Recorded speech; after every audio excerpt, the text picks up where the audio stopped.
Hi friends, मैं अजय आप लोगों का आदिशक्ति एकेडमी पे स्वागत करता हूँ। फ्रेंड्स, जैसा हम लोगों का प्राचीन इतिहास चल रहा था तो उसके अंतर्गत हम लोगों ने 4 चैप्टर कंप्लीट कर लिए थे। तो जिन लोगों ने पिछले वीडियो नहीं देखे हैं, अगर देखना चाहते हैं तो हमारी प्लेलिस्ट में जाके प्राचीन भारतीय इतिहास के अंतर्गत पिछले वीडियो को देख सकते हैं। फ्रेंड्स, इस वीडियो में हम लोग चैप्टर 5 महाजनपदों का उदय पढ़ेंगे। तो महाजनपदों का उदय जो हमारा आधार था लूसेंट को लेकर चलना, तो लूसेंट में कुछ टॉपिक कम दिया गया है, तो महाजनपदों का उदय से संबंधित जो अदर्स इम्पोर्टेंट टॉपिक हैं वो मैंने दूसरी पुस्तकों से लेकर इसमें ऐड कर दिया है। तो फ्रेंड्स, हम लोग देखते हैं अपना फर्स्ट टॉपिक महाजनपदों का उदय के अंतर्गत जो लूसेंट में दिया गया है। बुद्ध के जन्म के पूर्व 6वीं शताब्दी ईसा पूर्व में भारतवर्ष 16 जनपदों में बटा हुआ था और इसकी जानकारी हमें जो है बौद्ध ग्रंथ अंगुत्तर निकाय से मिलती है। यानी बुद्ध के जन्म से पहले जो है 6वीं शताब्दी ईसा पूर्व में जो है भारतवर्ष में टोटल 16 महाजनपद थे और इसकी जानकारी जो है कि 16 महाजनपद थे, इसकी जानकारी हमें बौद्ध ग्रंथ के अंगुत्तर निकाय से मिलती है। फ्रेंड्स, उसके बाद दिया गया है इसमें जो महाजनपदों के नाम, उनकी राजधानी और आधुनिक क्षेत्र कौन सा था, ये चीजें बताई गई हैं। तो फर्स्ट हमारा अंग की राजधानी जो है वो चंपा हुआ करती थी और जो आधुनिक समय में अंग का क्षेत्र था वो है भागलपुर और मुंगेर जो बिहार प्रदेश के अंतर्गत आता है। दूसरा हमारा है मगध की राजधानी जो थी वो दो थी, एक गिरिब्रिज और दूसरा राजगृह, जो आधुनिक समय के पटना और गया जिला जो है वो बिहार प्रदेश के आते थे। तीसरा हमारा है काशी की राजधानी जो है वो वाराणसी थी और आधुनिक समय में काशी राज्य के अंतर्गत जो है वो वाराणसी के आसपास का क्षेत्र आता था जो उत्तर प्रदेश में स्थित है। चौथा हमारा है वत्स जो है वो वत्स की राजधानी कौशाम्बी थी और वत्स राज्य के अंतर्गत आधुनिक क्षेत्र अगर लिया जाए तो वो इलाहाबाद के आसपास का क्षेत्र आता है, यानी उत्तर प्रदेश। पांचवा हमारा था वज्ज की राजधानी जो थी वो वैशाली, विदेह और मिथिला थी और आधुनिक समय में वज्ज राज्य का क्षेत्र जो है वो वैशाली, मुजफ्फरपुर एवं दरभंगा के आसपास का क्षेत्र सम्मिलित किया जाता है। छठा हमारा है कोसल जो है वो कोसल की राजधानी श्रावस्ती थी और आधुनिक समय में कौशल का क्षेत्र जो माना जाता है वो फैजाबाद, गोंडा, बहराइच जो उत्तर प्रदेश के राज्य के अंतर्गत आता है। सातवां हमारा अवंती है। अवंत की राजधानी उज्जैन और महिष्मती थी जो आधुनिक अवंती का क्षेत्र जो है वो मालवा प्रदेश के अंतर्गत आता है। मालवा प्रदेश जो है वो मध्य प्रदेश में स्थित है। आठवां हमारा है मल्ल की राजधानी जो थी वो कुशावती थी और मल्ल का आधुनिक क्षेत्र अगर देखा जाए तो वो देवरिया, बस्ती और गोरखपुर जिला जो है जो उत्तर प्रदेश में स्थित है, ये आते थे। नौवां हमारा है पांचाल की राजधानी अहिच्छत्र और काम्पिल्य थी। आधुनिक पांचाल अगर देखा जाए तो वो बरेली, बदायूं और फर्रुखाबाद जिला जो है उत्तर प्रदेश का, ये आते हैं। 10वां हमारा है चेदी की राजधानी जो थी वो शक्तिमती थी और आधुनिक चेदी का क्षेत्र अगर देखा जाता है तो वो बुंदेलखंड का क्षेत्र जो है वो आधुनिक चेदी कहलाता है। 11वां हमारा कुरु की राजधानी जो थी वो इंद्रप्रस्थ थी। इंद्रप्रस्थ और कुरु आधुनिक क्षेत्र अगर देखते हैं तो आधुनिक दिल्ली, मेरठ एवं हरियाणा के कुछ क्षेत्र जो है वो कुरु क्षेत्र के अंतर्गत आते हैं। 12वां हमारा मत्स्य की राजधानी जो थी वो विराटनगर थी और आधुनिक मत्स्य क्षेत्र के अंतर्गत आधुनिक समय में जयपुर, अलवर, भरतपुर ये जिले आते हैं जो कि राजस्थान में है। नेक्स्ट हमारा है कंबोज की राजधानी जो थी वो हाकटक थी और कंबोज का क्षेत्र जो आधुनिक समय में अगर देखा जाए तो वो रजौरी एवं हजारा क्षेत्र जो कश्मीर क्षेत्र में स्थित था, ये चीजें आते हैं। 14वां हमारा है सूरसेन। सूरसेन की राजधानी जो थी वो मथुरा थी। मथुरा आधुनिक सूरसेन जो है वो मथुरा जिला को सम्मिलित किया जाता है। 15वां हमारा है अस्मक। अस्मक की राजधानी जो थी वो पोटल या पोतन थी। आधुनिक क्षेत्र अगर अस्मक का देखा जाए तो यह एकमात्र ऐसा गणराज्य था जो दक्षिण में गोदावरी नदी घाटी क्षेत्र में स्थित था। नेक्स्ट हमारा है गांधार। गांधार की राजधानी जो थी वो तक्षशिला थी। और गांधार आधुनिक समय में अगर देखा जाए तो रावलपिंडी एवं पेशावर आता है जो आधुनिक समय में पाकिस्तान में स्थित है। तो फ्रेंड्स, इतना टॉपिक जो है वे हमारा लूसेंट में दिया गया है। नेक्स्ट अदर इंपॉर्टेंट टॉपिक जो है वो हम लोग देखते हैं। तो फर्स्ट जो है वो बौद्ध ग्रंथ अंगुत्तर निकाय से ज्ञात होता है कि गौतम बुद्ध के जन्म के पूर्व समस्त उत्तर भारत को 16 बड़े राज्यों में विभाजित किया गया था। इन्हें 16 महाजनपद कहा गया है।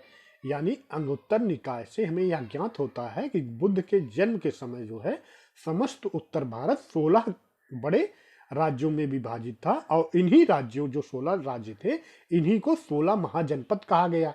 इन 16 महाजनपदों के नाम हैं कोसल, काशी, मगध, अंग, वज्ज, चेदी, मल्ल, वत्स, कुरु, पांचाल, मत्स्य, सूरसेन, कंबोज, अवंती, असक यानी अस्मक तथा गांधार। और उसके बाद जो दिया गया है जैन ग्रंथ भगवती सूत्र में भी इन 16 महाजनपदों के नाम मिलते हैं। जैन ग्रंथ के भगवती सूत्र में भी ये जो 16 महाजनपद हैं इनके नाम मिलते हैं, किंतु इनमें कुछ नाम भिन्न दिए गए हैं। लेकिन थोड़ा सा जो नामों में है इनमें थोड़ा अंतर पाया जाता है भगवती सूत्र और अंगुत्तर निकाय में। इसमें 16 महाजनपदों के नाम हैं, यानी भगवती सूत्र में जो 16 महाजनपद दिए गए हैं उनके नाम इस प्रकार हैं।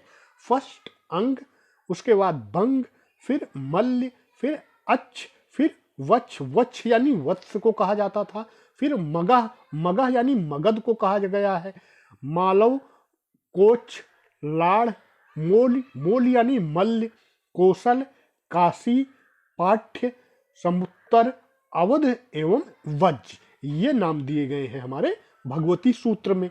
नेक्स्ट हमारा है पाणिनि के अष्ट अध्यायी में 22 महाजनपदों का उल्लेख मिलता है। यानी पाणिनि द्वारा रचित जो अष्ट अध्यायी है उसमें जो है 22 महाजन 16 की जगह 22 महाजनपदों का उल्लेख किया गया है। नेक्स्ट पॉइंट, उत्तरी बिहार के वर्तमान भागलपुर तथा मुंगेर के जिले जो हो ये अंग महाजनपद के अंतर्गत थे। इसकी राजधानी चंपा थी। यानी अंग महाजनपद जो था वो उत्तरी बिहार का वर्तमान भागलपुर तथा मुंगेर जिला अंग महाजनपद के अंतर्गत आते थे और इसकी राजधानी जो थी वो चंपा थी। महाभारत तथा पुराणों में इसका प्राचीन नाम मलनी प्राप्त होता है। यानी जो अंग की राजधानी चंपा थी, महाभारत तथा पुराणों में इसका प्राचीन नाम जो है वो मालिनी प्राप्त होता है। बुद्ध के समय भारत के 6 महानगरों में चंपा की गणना की जाती थी। यानी जब भगवान बुद्ध थे उस समय जो है भारत में 6 महानगर थे जिसमें चंपा की भी गणना की जाती थी। महापरिनिर्वाण सूत्र में इन 6 महानगरों के नाम प्राप्त हुए। ये जो 6 महानगर हैं इनके नाम हमें जो है वो महापरिनिर्वाण सूत्र में से प्राप्त हुए हैं और ये 6 महानगर थे चंपा, राजगृह, बनारस, साकेत, कौशाम्बी तथा श्रावस्ती। नेक्स्ट पॉइंट जो है हमारा, दीघ निकाय के अनुसार चंपा नगर निर्माण की योजना वास्तुकार गोविंद ने की थी। दीर्घ निकाय के अनुसार अगर देखा जाए तो चंपा नगर जो था उसके वास्तुकार जो है वो महा गोविंद जी थे। नेक्स्ट पॉइंट जो है वो वैशाली जो है, वैशाली के लिच्छवियों ने विश्व का पहला गणतंत्र स्थापित किया था। यानी आधुनिक समय में जो ये गणतंत्र चल रहा है हमारा, अगर इसका निर्माण देखा जाए तो सबसे पहले जो है वो वैशाली के लिच्छवियों ने विश्व का पहला गणतंत्र स्थापित किया। सुत निपात में वैशाली को मगधमपुरम कहा गया। सुत निकाय में जो है वो वैशाली को जो है मगधमपुरम कहा गया है। नेक्स्ट पॉइंट है हमारा महाजनपद, आधुनिक स्थल और राजधानी। फ्रेंड्स ये एक बार हम लोग देख चुके हैं, लेकिन रिवीजन के लिए हम लोग दोबारा भी देख लेते हैं। फर्स्ट है हमारा कुर आधुनिक स्थल इसका जो था वो मेरठ, दिल्ली और थानेश्वर था, और राजधानी इसकी जो थी वो इंद्रप्रस्थ थी। दूसरा हमारा पांचाल आधुनिक स्थल जो था ये बरेली, बदायूं और फर्रुखाबाद है, और इसकी राजधानी जो है पंचाल की अहिच्छत्र तथा काम्पिल्य है। तीसरा हमारा सूरसेन का अगर हम आधुनिक स्थल देखते हैं तो वो मथुरा के आसपास का क्षेत्र आता है, और सूरसेन की राजधानी जो थी वो मथुरा थी। चौथा हमारा वत्स का आधुनिक स्थल अगर देखा जाए तो वो इलाहाबाद तथा बांदा का क्षेत्र आता है, और इसकी राजधानी यानी वत्स की राजधानी जो थी वो कौशाम्बी थी। पांचवा हमारा कोसल जो है वो आधुनिक क्षेत्र अगर देखा जाता है तो वो अवध का क्षेत्र यानी फैजाबाद मंडल जो है वो कोसल राज्य के अंतर्गत आता था, और कोसल की राजधानी जो है वो साकेत तथा श्रावस्ती थी। छठा हमारा मल्ल का आधुनिक स्थल अगर हम देखते हैं तो वो देवरिया जिला है, और मल्ल की राजधानी जो थी वो कुशीनगर और पावा थी। नेक्स्ट हमारा है सातवां काशी का आधुनिक स्थल अगर देखा जाए तो वो वाराणसी है, और काशी की राजधानी जो थी वो वाराणसी थी। आठवां हमारा अंग का आधुनिक स्थल जो है वो भागलपुर तथा मुंगेर जिला है, और अंग की राजधानी जो थी वो चंपा थी। नौवां हमारा मगध है। मगध जो है आधुनिक स्थल अगर देखा जाए तो दक्षिणी बिहार यानी पटना व गया जिला इसके अंतर्गत सम्मिलित किया जाता था, और मगध की राजधानी जो है वो गिरिव्रज तथा राजगृह थी। 10वां हमारा है वज्ज का आधुनिक स्थल जो है वो मुजफ्फरपुर तथा दरभंगा जिले थे, और वज्ज की राजधानी जो थी वो मिथिला, वैशाली व जनकपुरी मानी जाती है। 11वां हमारा है चेदी जो है वो आधुनिक स्थल बुंदेलखंड का था, और चेदी की राजधानी जो थी वो सूक्तिमती थी। नेक्स्ट हमारा है 12वां वत्स जो है वो आधुनिक जयपुर को कहा जाता था, और मत्स्य जो है वो आधुनिक जयपुर को कहा जाता था, और मत्स्य की राजधानी जो है वो विराटनगर थी।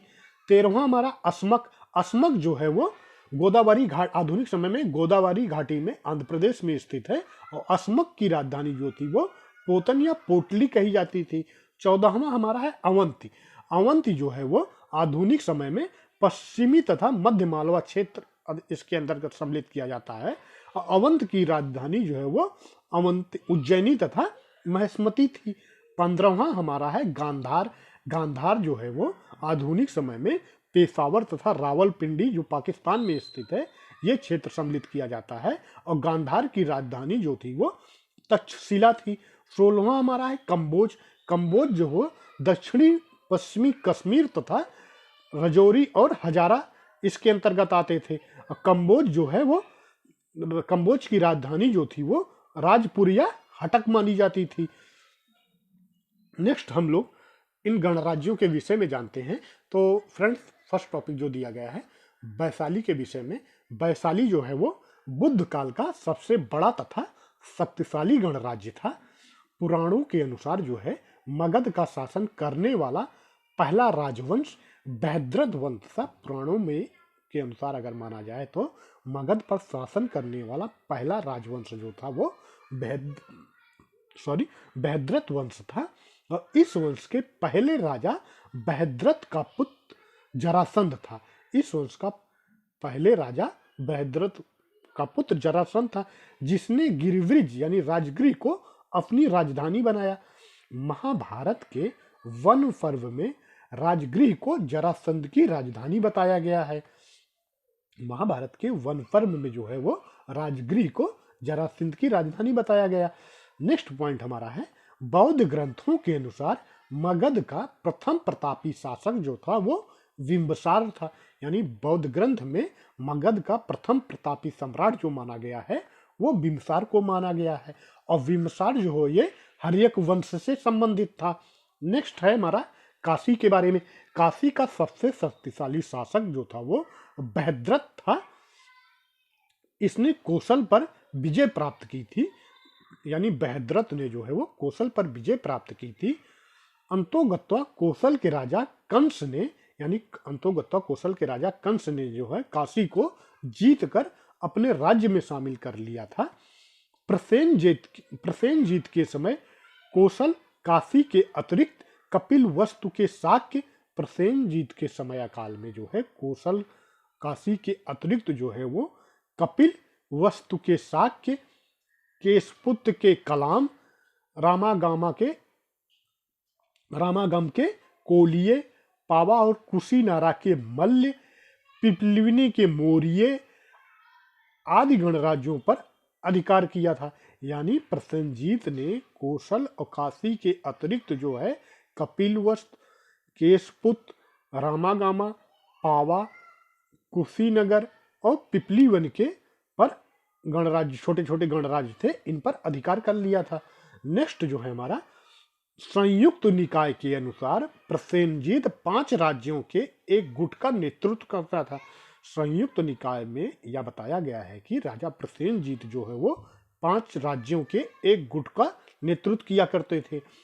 नेक्स्ट पॉइंट है, रामायण कालीन कौशल राज्य की राजधानी अयोध्या थी। रामायण समय में, रामायण काल में जो कौशल राज्य था उसकी राजधानी जो है वो अयोध्या हुआ करती थी। कौशल के प्रमुख नगर श्रावस्ती और अयोध्या थे। यानी कौशल राज्य के प्रमुख नगर जो है वो श्रावस्ती और अयोध्या थे। बुद्ध काल में कौशल के 2 भाग हो गए थे। बुद्ध काल में जो है वो कौशल 2 भागों में विभक्त हो गया था। उत्तरी भाग की राजधानी जो है वो श्रावस्ती थी तथा दक्षिणी भाग की राजधानी जो है वो साकेत थी।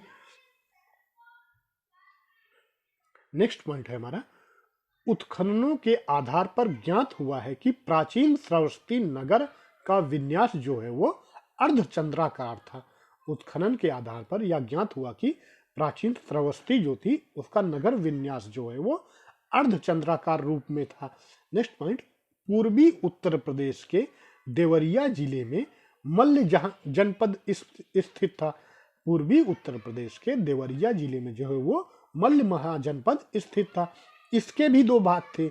एक की राजधानी पावा जो पडरौना में स्थित है तथा दूसरी की राजधानी कुशीनारा थी जो आधुनिक समय में कसाया है। 6ठी शताब्दी ईसा पूर्व में आधुनिक बुंदेलखंड के पूर्वी तथा उसके समीपवर्ती भागों में, 6ठी शताब्दी ईसा पूर्व में आधुनिक बुंदेलखंड के पूर्वी तथा उसके समीपवर्ती भागों में चेदी महाजनपद स्थित था और इसकी राजधानी जो थी वो सूक्तिमती थी। इसकी पहचान महाभारत में सूक्तिमती के रूप की जाती है।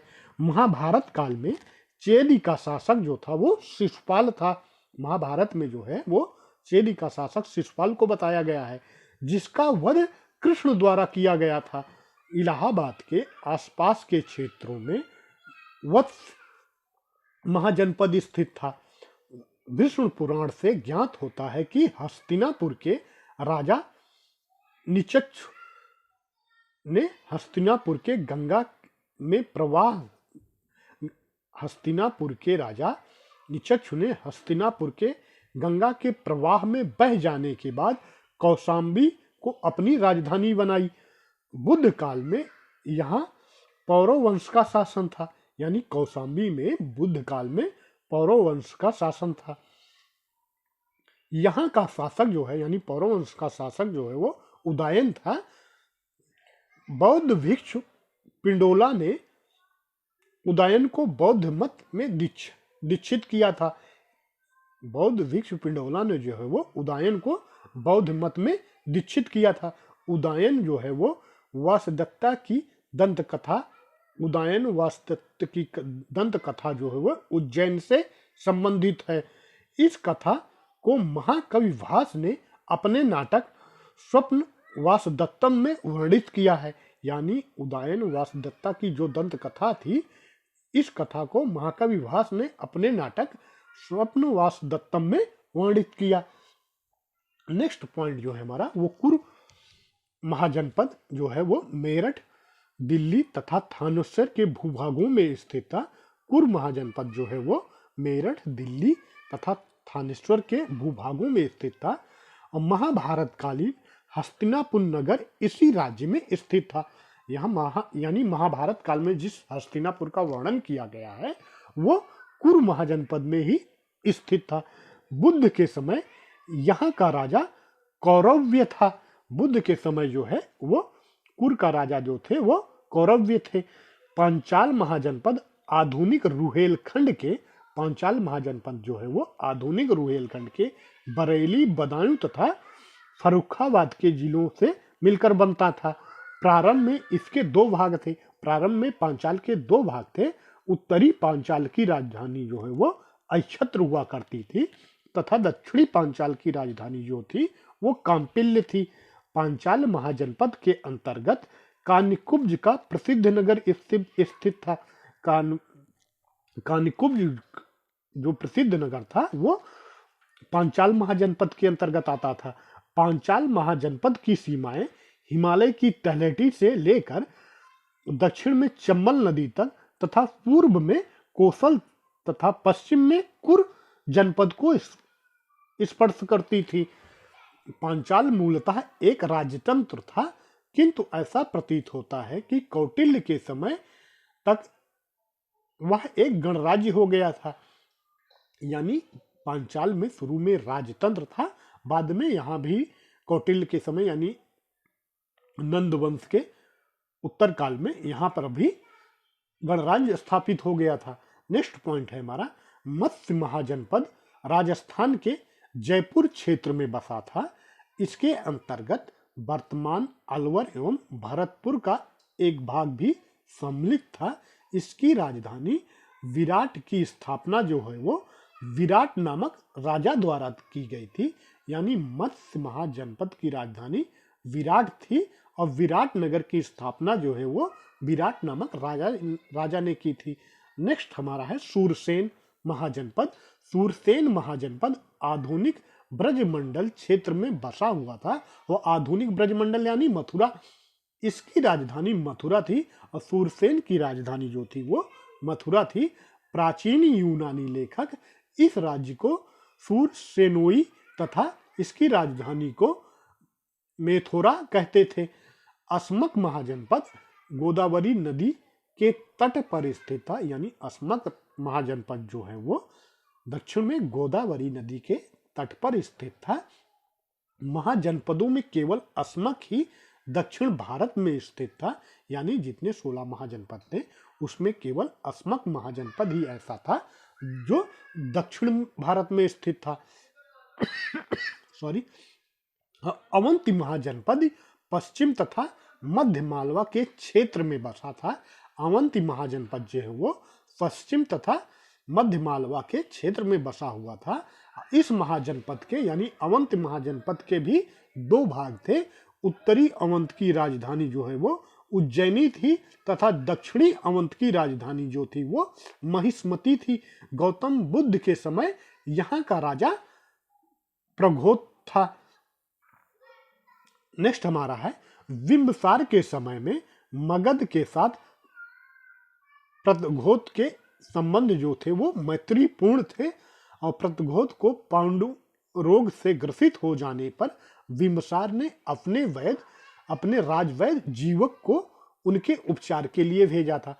यानी बिंबिसार के समय जो है वो मगध और अवंत के बीच जो है वो मैत्रीपूर्ण संबंध थे।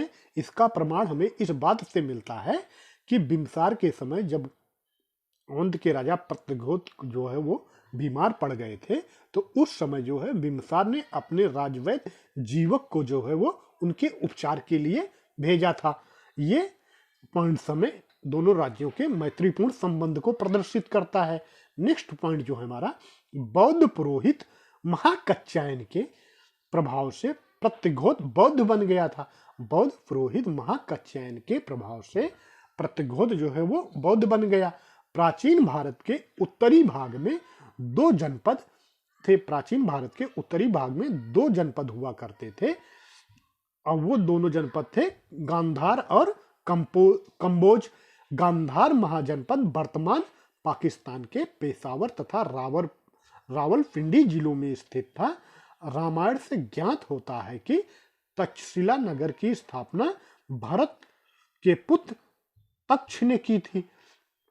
गांधार जो है वो गांधार महाजनपद का दूसरा प्रमुख नगर पुष्कलावती था और कौटिल्य ने कंबोजों को वार्ता शस्त्रोपयोगी संघ अर्थात पशुपालन कृषि वाणिज्य तथा शस्त्र द्वारा जीविका चलाने वाला कहा है।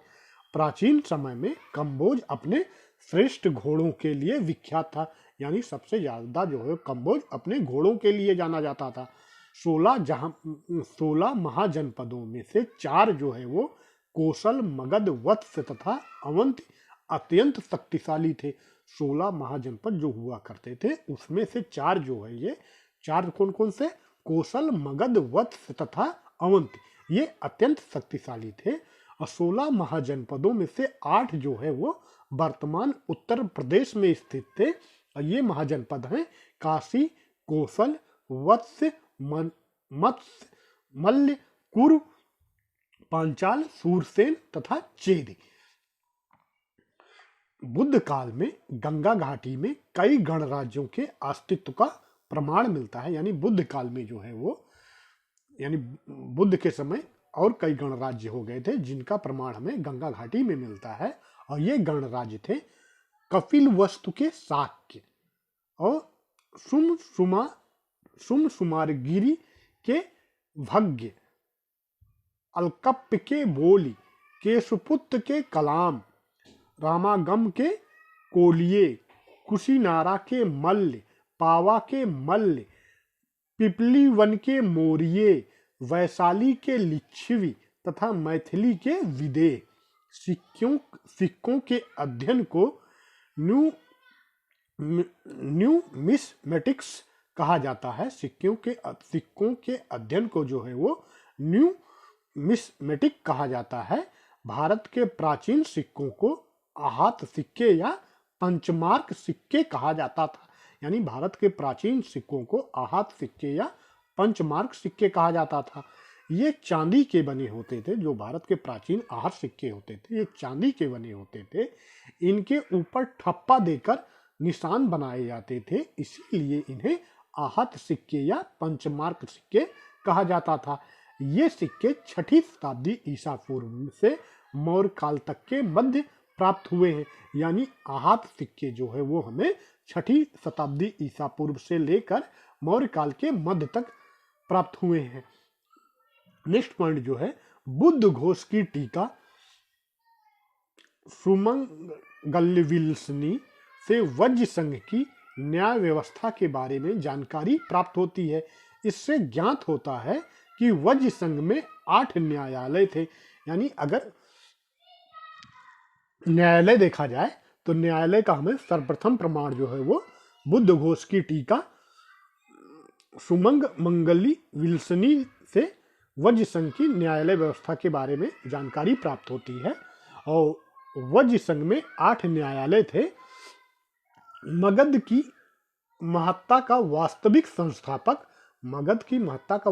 संस्थापक जो माना गया है वो विमसार को माना गया है, जो लगभग 544 ईसा पूर्व से 492 ईसा पूर्व तक थे। यह हर्यक वंश से संबंधित थे और विमसार जो है वो हर्यक वंश से संबंधित थे। जैन साहित्य में विमसार को श्रेणिक कहा गया है। जैन साहित्य में जो है वो विमसार को श्रेणिक कहा गया है। महावंश के अनुसार विमसार 15 वर्षों की आयु में जो है वो मगध नरेश बना था।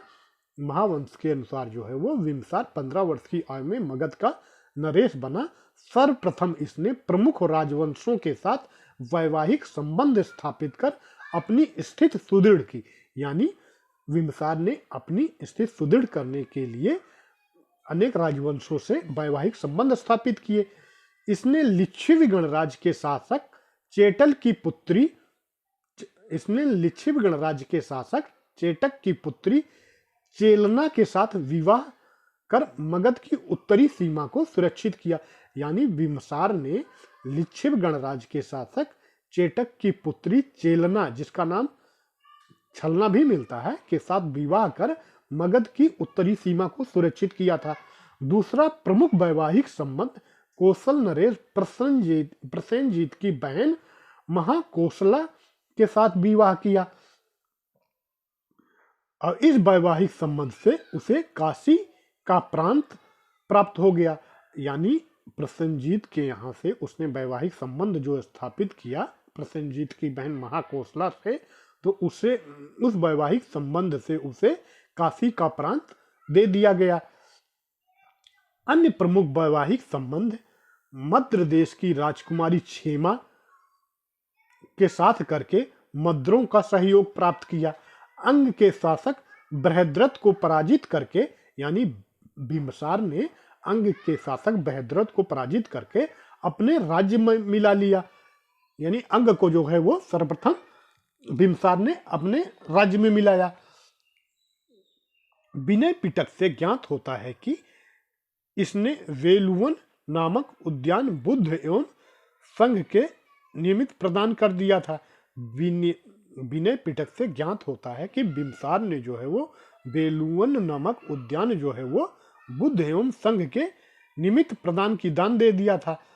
दीघ निकाय से ज्ञात होता है कि बिम्बसार ने चंपा के ब्राह्मणों को वहां की संपूर्ण आमदनी दान में दे दी थी।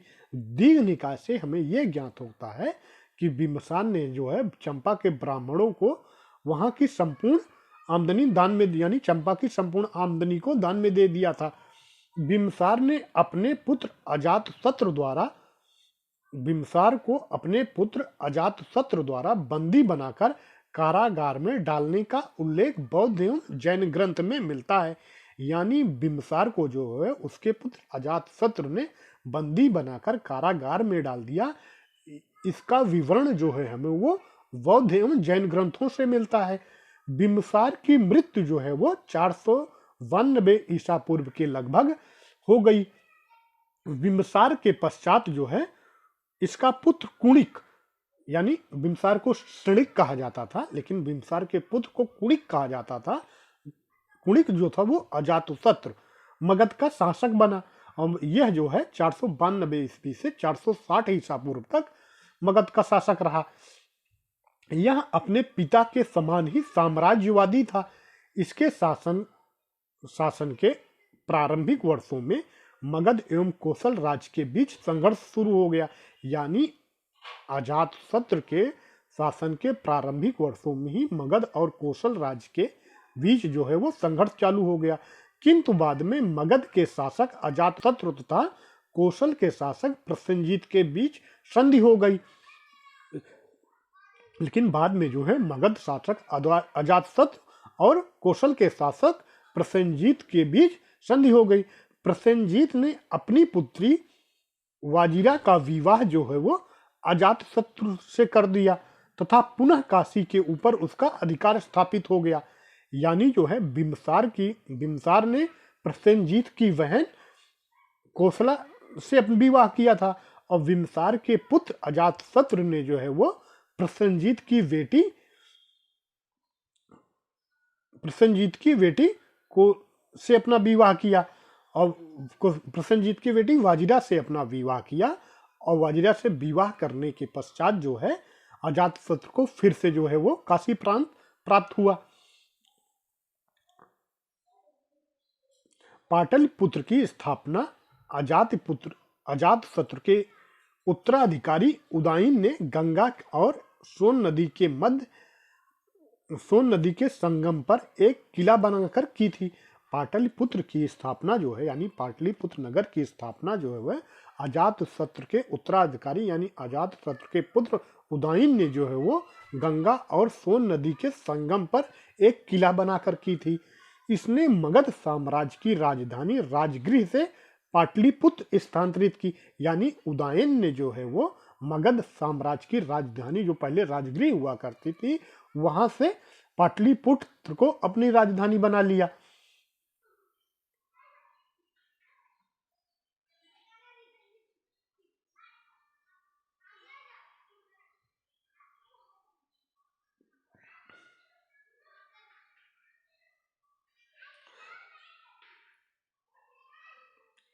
नेक्स्ट हमारा है शिशुनाग वंश।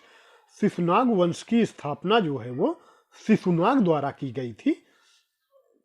महावंश टीका में शिशुनाग को एक लिच्छिव राजा की वैश्या पत्नी से उत्पन्न कहा गया है। यानी शिशुनाग वंश की स्थापना जो है वो शिशुनाग ने की थी, लेकिन महावंश टीका में शिशुनाग को जो है वो लिच्छिव राजा जो हुआ करते थे उनकी एक वेश्या पत्नी थी, उससे उत्पन्न बताया गया। पुराणों के अनुसार वह क्षत्रिय था, लेकिन पुराणों में जो है वो शिशुनाग को क्षत्रिय बताया गया है। अवंत की विजय जो है वो शिशुनाग के लिए लाभदायक सिद्ध हुई। इससे मगध साम्राज्य की पश्चिमी सीमा मालवा तक पहुंच गई थी। यानी जो अवंत की विजय थी वो शिशुनाग के लिए लाभदायक, राजनीतिक रूप से लाभदायक सिद्ध हुई, जिससे मगध राज्य की सीमा जो है वो मालवा तक पहुंच गई। इस विजय के पश्चात, यानी अवंत विजय के पश्चात जो है शिशुनाग का वत्स के ऊपर भी अधिकार हो गया। यानी अवंत के बाद जो है शिशुनाग ने वत्स के ऊपर भी अधिकार कर लिया, क्योंकि वह अवंत के अधीन था। क्योंकि उस समय वत्स जो है वो अवंत राज्य के अधीन हुआ करता था। अवंत और वत्स पर अधिकार हो जाने से पश्चिम विश्व के साथ अवधि और वत्स पर अधिकार हो जाने से पश्चिमी विश्व के साथ पाटलिपुत्र को व्यापार वाणिज्य के लिए एक नया मार्ग प्राप्त हो गया। शिशुनाग ने गिरिव्रज के अतिरिक्त वैशाली नगर को अपनी दूसरी राजधानी बनाई। शिशुनाग जो है वो गिरिव्रज के अतिरिक्त जो है वैशाली नगर को अपनी दूसरी राजधानी बनाई थी। यानी मगध के जो है गिरिव्रज, राजगृह, पाटलिपुत्र और वैशाली, ये 3 राजधानी उल्लेखित हो गई, जो बाद में उसकी प्रधान राजधानी बन गई। और शिशुनाग की जो है प्रधान राजधानी बाद में वैशाली बन गई। शिशुनाग ने लगभग 412 से 394 ईसा पूर्व तक शासन किया था। यानी लगभग 18 वर्षों तक शिशुनाग ने शासन किया। महावंश के अनुसार शिशुनाग की मृत्यु के पश्चात उसका पुत्र कालाशोक राजा बना। महावंश में यह बताया गया है शिशुनाग की मृत्यु के पश्चात जो है उसका पुत्र कालाशोक जो है वो राजा बना। पुराणों में कालाशोक को काकवर्ण कहा गया। पुराणों में जो है कालाशोक को जो है वो काकवर्ण कहा गया है। कालाशोक जो है वो, कालाशोक ने अपनी राजधानी पुनः पाटलिपुत्र स्थानांतरित कर दिया। यानी शिशुनाग ने जो राजधानी अपनी वैशाली बनाई थी, उसका पुत्र कालाशोक ने पुनः से अपनी राजधानी पाटलिपुत्र को बना लिया। इसके शासनकाल में द्वितीय बौद्ध संगीत का आयोजन वैशाली में हुआ था। कालाशोक के शासनकाल में द्वितीय बौद्ध संगीत का आयोजन किया गया था, जो वैशाली में हुआ था। और प्रथम बौद्ध संगीत का आयोजन बिम्बिसार के समय हुआ था। प्रथम बौद्ध संगीत का आयोजन जो है वो अजातशत्रु के समय हुआ था। इस संगीत में बौद्ध संघ 2 संप्रदायों श्राविर तथा महासंदिक में विभक्त हो गया। जो द्वितीय बौद्ध संगीत था, इस बौद्ध संगीत में जो है वो बौद्ध संघ जो है 2 संप्रदायों स्थाविर तथा महासंधिक में विभाजित हो गया। वाणभट्ट के हर्ष चरित से ज्ञात होता है कि राजधानी के समीप घूमते किसी व्यक्ति ने कालाशोक की छुरा भोंकर हत्या कर दी। यानी बाणभट्ट के हर्षचरित से जो है यह ज्ञात होता है कि राजधानी के समीप कालाशोक जब घूम रहा था तो किसी व्यक्ति ने छुरा भोंककर उसकी हत्या कर दी थी। महाबोधि वंश के अनुसार कालाशोक के 10 पुत्रों ने पुत्रों ने सम्मिलित रूप से लगभग 22 वर्षों तक शासन किया। महाबोधि वंश के अनुसार जो है कालाशोक के 10 पुत्र हुआ करते थे, जिन्होंने सम्मिलित रूप से 22 वर्षों तक शासन किया था। कालाशोक के उत्तराधिकारियों का शासन जो है वो 344 ईसा पूर्व के लगभग समाप्त हो गया। यानी शिशुनाग वंश का जो है अंत जो है वो 344 ईसा पूर्व के लगभग समाप्त हो गया। शिशुनाग वंश का अंत कर नंद वंश की स्थापना जिस व्यक्ति ने की वह निम्न वर्ण से संबंधित था। यानी शिशुनाग वंश का अंत करके नंद वंश की स्थापना जिस व्यक्ति ने की वह निम्न वर्ण समाज से आता था। विभिन्न ग्रंथों से उसका नाम भिन्न भिन्न दिया गया और विभिन्न ग्रंथों में उसके नाम अनेक प्रकार से प्राप्त होते हैं। पुराणों में उसे महापद्म, जबकि महाबोध वंश में उसे उग्रसेन कहा गया है। पुराणों में जिसने नंद वंश की स्थापना की उसे महापद्म, जबकि महाबोधि वंश में उसे उग्रसेन नाम से जाना जाता है। पुराणों के अनुसार महापद्मानंद शिशुनाग वंश के अंतिम राजा महानंदिनी की शूद्र स्त्री के गर्भ से उत्पन्न हुआ था। पुराणों के अनुसार जो है महापद्मानंद जो है शिशुनाग वंश के अंतिम राजा महानंदिनी की शूद्र स्त्री के गर्भ से उत्पन्न हुआ था। जैन ग्रंथ परविष्ट पर्वन के अनुसार वह नपित पिता तथा वैश्या माता का पुत्र था। नंद वंश के कुल 9 राजा होने के कारण उन्हें 9 नंद कहा जाता है। नंद वंश में कुल 9 राजा हुए थे, जिसके कारण नंद वंश को 9 नंद कहा जाता है। महाबोधि वंश के अनुसार इसके नाम है, यानी नंद वंश के जो 9 राजा हुए थे उनके नाम है उग्रसेन, पांडुक, पांडुगति, भूतपाल, राष्ट्रपाल, गोविषणक, दशसिद्धक, कैवर्त तथा घनानंद। ये नंद वंश के 9 राजा हुए थे। नेक्स्ट हमारा है बौद्ध साहित्य के अनुसार बिम्बसार से नंदों तक के राजाओं का शासन काल। हर एक वंश जो है, हर राजा का नाम बिम्बसार, और बिम्बसार ने शासन किया था 544 ईसा पूर्व से 492 ईसा पूर्व तक। और उसके बाद अजातशत्रु आया हर एक वंश में, और अजातशत्रु ने 492 ईसा पूर्व से 460 ईसा पूर्व तक शासन किया। और अजातशत्रु के बाद जो है वो अजातशत्रु का उत्तराधिकारी उदयन हुआ, और उदयन ने 460 ईसा पूर्व से 412 ईसा पूर्व तक शासन किया। और हर एक वंश के बाद जो है वो शिशुनाग वंश आता है। शिशुनाग वंश ने का प्रथम शासक जो था वो शिशुनाग था, और शिशुनाग ने 412 ईसा पूर्व से 394 ईसा पूर्व तक शासन किया। और शिशुनाग के बाद जो है वो काकवर्ण आता है। काकवर्ण ने जो है वो 394 ईसा पूर्व से 366 ईसा पूर्व तक शासन किया। काकवर्ण के पश्चात जो है वो उसके 10 पुत्रों ने शासन किया, जो 366 ईसा पूर्व से लेकर 344 ईसा पूर्व तक। उसके बाद जो है यानी शिशुनाग वंश के पश्चात जो है वो नंदवंश आता है। नंदवंश में जो है प्रथम शासक जो था वो महापद्मानंद था, जिसे उग्रसेन भी कहा जाता था। और महापद्मानंद ने जो है वो 344 ईसा पूर्व से 321 ईसा पूर्व तक शासन किया। नेक्स्ट जो है हमारा 321 ईसा पूर्व तक उसके पुत्र और महापद्मानंद द्वारा मिलाकर शासन किया गया। नेक्स्ट हमारा आता है महापद्मानंद को काली का अंश, सभी क्षत्रियों का नाश करने वाला दूसरे परशुराम का अवतार कहा गया। महापद्मानंद को काली का अंश, सभी क्षत्रियों का नाश करने वाला तथा दूसरे परशुराम के रूप में भी जाना जाता है। उसके एक छद्र शासन की स्थापना की तथा एक राट की उपाधि ग्रहण की। उसने जो है एक छत्र शासन की स्थापना की तथा एक राट की उपाधि धारण की। इसके द्वारा उन्मूलित राजवंशों के जो नाम मिलते हैं, यानी इसने जिन राजवंशों को उन्मूलित किया था वे हैं इक्ष्वाकु, कलिंग, अस्मक, पांचाल, कैसे, है, कुरु, मैथिली, सूरसेन, विधिहोत्र।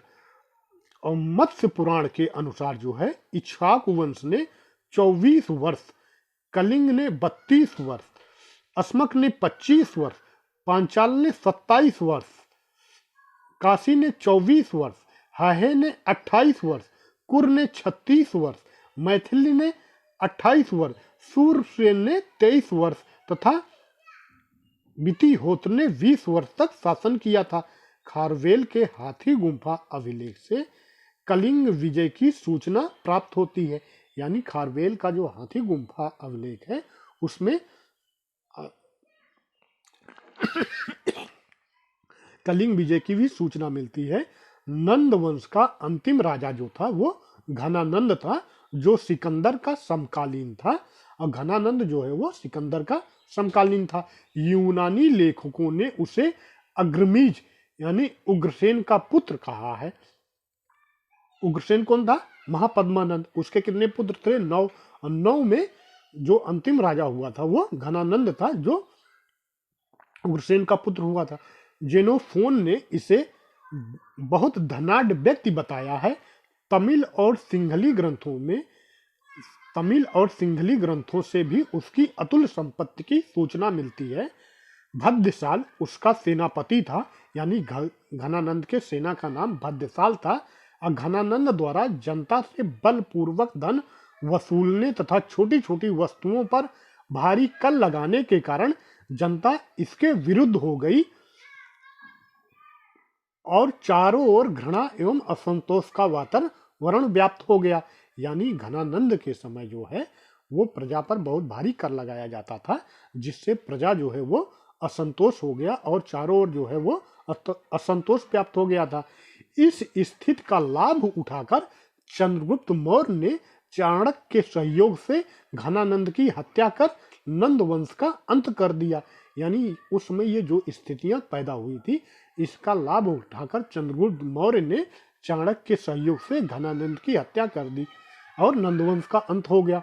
ब्राह्मणाचार्य पाणिन ने महापद्मानंद के मित्र थे। ब्राह्मणाचार्य जो पाणिन थे वो महापद्मानंद के मित्र हुआ करते थे। वर्ष, उपवर्ष, वर रुचि, कात्यायन जैसे विद्वानों का जन्म जो है वो नंद काल में हुआ था। नंद शासक जैन मत के पोषक थे। नंद शासक थे जो थे वो जैन मत के पोषक थे। कल्पक नामक व्यक्ति जैन था। कल्पक नामक जो व्यक्ति था वो जैन था। इसकी सहायता से महापद्मानंद ने समस्त क्षत्रियों का विनाश कर डाला था और कल्पक की ही सहायता से महापद्मानंद ने जो है वो समस्त क्षत्रियों का विनाश किया था। घनानंद के जैन अमात्य शाक्टाल तथा स्थूलभद्र थे। घनानंद के जैन अमात्य जो थे वो शाक्टाल तथा स्थूलभद्र थे। मुद्रा राक्षस से भी नंदों के जैन मतानुयायी होने की सूचना मिलती है। नेक्स्ट, पुराणों के अनुसार बिम्बिसार से नंद तक के राजाओं का शासन काल। शिशुनाग ने 40 वर्ष तक शासन किया और कांकवर्ण ने 26 वर्ष शासन किया। क्षेमधमर्ण ने 36 वर्ष तक शासन किया। क्षेमित अथवा क्षत्रोजस ने 24 वर्ष शासन किया और बिम्बिसार ने 28 वर्ष शासन किया। अजातशत्रु ने 27 वर्ष शासन किया और दर्शक ने 24 वर्ष तक शासन किया था। उदयन ने 33 वर्ष तक शासन किया था। नंदीवर्धन ने 40 वर्ष तक शासन किया था और महानंदन ने 43 वर्ष तक शासन किया था। महापद्म तथा उसके 8 पुत्रों ने जो है वो कुल 100 वर्षों तक, यानी कुछ विद्वानों के अनुसार 40 वर्ष तक शासन किया था।